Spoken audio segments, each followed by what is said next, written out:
something fascinating about your book is how much you talk about the need for reform in the military, especially the military promotion system, where leaders get promoted based on how much they think like their superiors instead of bucking this or questioning the status quo.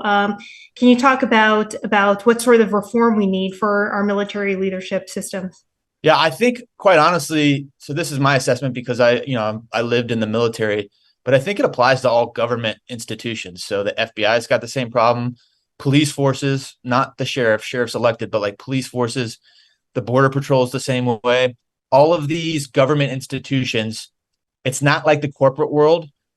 So there's a bureaucracy in the corporate world, but the bottom line is dollars. And so if the company is failing, they can bring in corporates from other places and cross-pollinate. In these government institutions, you literally have to build them from the ground up.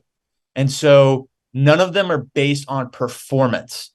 Now, your performance then goes into the mind of a superior, and supposedly that superior is going to, based on their experience, weight you correctly in their subjective evaluation. But that's just not the way it works in reality.